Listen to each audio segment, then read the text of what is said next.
పదవులు పోయినంటే తాట తీసినట్టే కదా. మీరు కూరలు పీకిన పాముల్లాగా ఇంట్లో కూర్చున్నారంటే తాట తీర్థం కదా ఏంటి?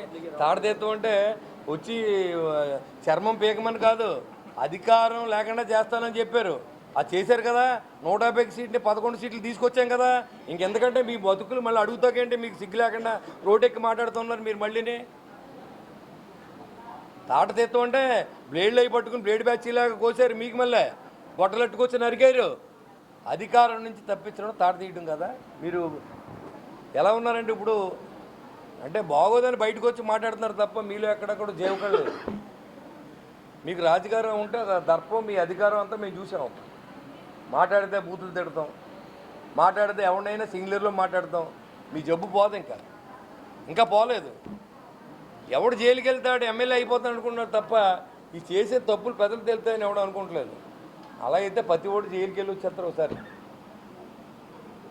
సింపతి కోసం జైలుకి వెళ్ళి ప్రయత్నం చేసి ప్రభుత్వాన్ని రెచ్చగొడుతున్నారనేది ప్రజలకి తెలియజేయాల్సిన అవసరం ఉంది. కాబట్టి నేను ఈ ప్రెస్ మీట్కి వచ్చాను తప్ప లేకపోతే అసలు జగన్మోహన్ రెడ్డి టాపిక్ అసలు ఎత్తుకోదలుచుకోలేదు. వాళ్ళు ప్రతిరోజు మాట్లాడుతుంటే ఎంతకాలం భరిస్తారు? 2 సంవత్సరాలు చూసాం.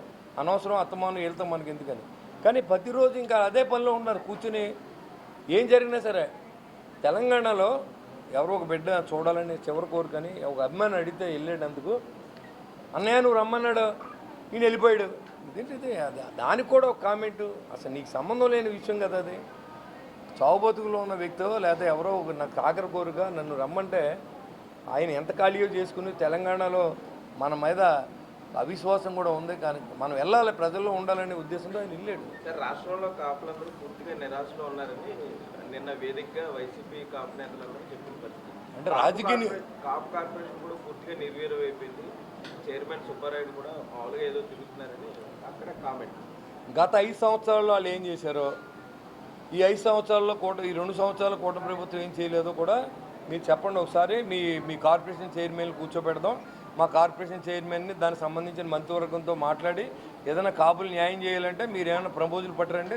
ఖచ్చితంగా కాపులు న్యాయం చేయగలి, ఆర్థికంగా వెనుకబడి ఉన్న కులాలకు మనం ఏం చేయాలనేది 2019 నుంచి 24 దాకా చంద్రబాబు నాయుడు గారు చేశారు కదా. అయినా మరి కాపులు అప్పుడు ఓడించారు కదా. అంటే అప్పుడు ఎలా చూడాలి మనం? ఒకసారి ఆలోచన చేయండి. 2019-24 వరకు కాపు కార్పొరేషన్లో నేను మున్సిపల్ చైర్మన్ కూడా మా ఊర్లో 1000 మందికి ₹1,00,000 కాడికి లోన్లు ఇప్పించాను. లక్షకి లక్ష. 2014-19, 14-19, 19 నుంచి 24 దాకా మీరు కాపుల కోసం ఏం చేశారు? విదేశీ విద్య కింద ₹12 లక్షల రుణాన్ని ఇచ్చారు ప్రభుత్వం నుంచి. మీరు అవన్నీ తీసేసి 5% రిజర్వేషన్ తీసేసి మేమంతా మేము వైసీపీ కార్పొరేట్లు అని మీరు మాట్లాడుతూ ఉంటారు డైరెక్ట్గా. మరి మేము ఎలాగ దాన్ని ట్రీట్ చేయాలో కూడా మాకు అర్థం అవ్వట్లేదు. ప్రజలే అర్థం చేసుకుంటారు. పవన్ కళ్యాణ్ గారి నుంచి ఏ కులాన్ని దూరం చేయలేరు మీరు. ఎందుకంటే ఆయన నిరంతరం ప్రజల్లో ఉంటానని చెప్పారు, మొన్న అదే పని చేస్తూ ఉన్నారు. కాబట్టి ఇంకేదున్నా ప్రజలతో ముఖాముఖి ఉంటుంది తప్ప మీలాంటి వాళ్ళతో మాట్లాడవలసిన అవసరం మాకు లేదు. ప్రజలతోనే మేము ఉంటాం, ప్రజల్లోనే వాళ్ళకి ఎగ్జిక్యూట్ చేస్తాం. హీరో వీళ్ళ మధ్యన కమెడియన్ మాట్లాడుతుంది.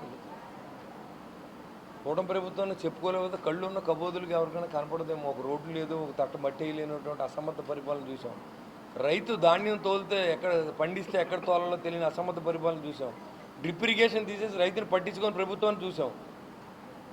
పెన్షన్లు ₹1000 పెంచుతానని చెప్పి 4 సంవత్సరాలు పెంచిన ఘనత జగన్మోహన్ రెడ్డిది. ఇవాళ 6 ప్యాక్ 99.9% అమలు చేశాం.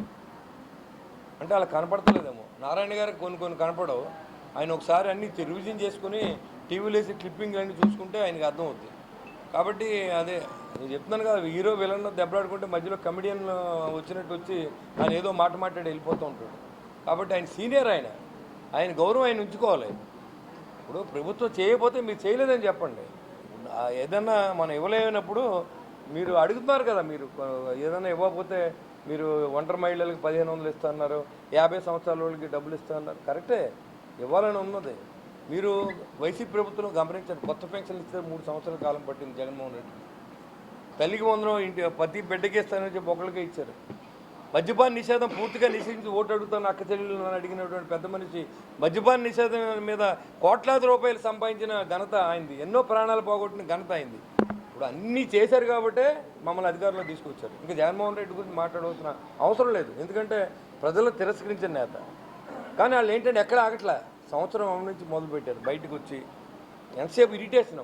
మీ ఎవడు జైలుకి వెళ్తాడు మళ్ళీ ఎమ్మెల్యే అయిపోతాను అనుకున్నాడు తప్ప వీళ్ళు చేసిన తప్పులు ఏమి బయటకు వస్తాయనే విషయం వాళ్ళకి తెలియట్లేదు.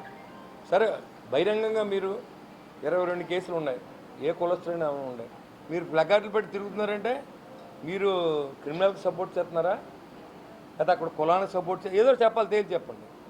ఇప్పుడు కులాల్లో అందరూ మంచోళ్ళు ఉండరు, అన్ని కులాలలో అందరూ మంచోళ్ళు ఉండరు. గ్యాంగ్ రేపులు, దాంట్లో గ్యాంగ్ రేపు, దాంట్లో 13 సంవత్సరాల అమ్మాయిని రేప్ చేసిన సంఘటన కానించి మర్డర్ కేసులు కానించి ఉన్న వ్యక్తి ఫోటో పెట్టుకుని మీరు తిరుగుతూ ఉన్నారు. అది చనిపోయడో లేదో తెలియదు, విచారణ జరుగుతూ ఉంది. చచ్చిపోయిన ఫోటోలు ఫేక్ ఫోటోలు పెట్టారు, రాష్ట్ర ప్రజలు కన్ఫ్యూజ్లో పెట్టారు. రాష్ట్రాన్ని ఏం చేద్దామనో నాకు అర్థం అవట్లా. మీరు ప్రతిపక్ష పాత్ర పోషించాలనుకుంటే అభివృద్ధి ఎలా జరగాలి? అమరావతి నగరాన్ని నిర్మిస్తూ ఉన్నారు, పోలవరం ప్రాజెక్టు నిర్మిస్తూ ఉన్నారు. ఇవాళ విశాఖ ఉక్కుని ఎన్ని ఎకరాలు ఉంటుందో అన్ని ఎకరాలు అమ్మేస్తే అప్పు తీరిపోద్ది అన్నటువంటి పెద్ద మనిషి జగన్మోహన్ రెడ్డి మళ్ళీ అదే విశాఖ ఉక్కుని ఇవాళ నిధులు కేటాయించి కేంద్ర ప్రభుత్వం 11,000 కోట్లని మళ్ళీ ఇవాళ లాభాల బాటలో నడిపించినటువంటి ఘనత ఈ కూటమి ప్రభుత్వం తగ్గుతుందని నేను తెలియజేస్తా ఉన్నా. పోలవరాన్ని వచ్చే సంవత్సరం మనం ప్రజలకు అంకితం చేస్తూ ఉన్నాం. ప్రతి ఎలక్షన్కి వెళ్ళినప్పుడు పోలవరం కట్టేస్తాను ప్రతి నాయకుడు చెప్పాడు. ఇవాళ చంద్రబాబు నాయుడు నాయకత్వంలో, పవన్ కళ్యాణ్ గారి నాయకత్వంతో, నరేంద్ర మోడీ గారి సహకారంతో ఇవాళ అన్నీ కూడా మనం చేయగలుగుతున్నాం అని చెప్పడంలో ఎలాంటి అనుమానం లేదు.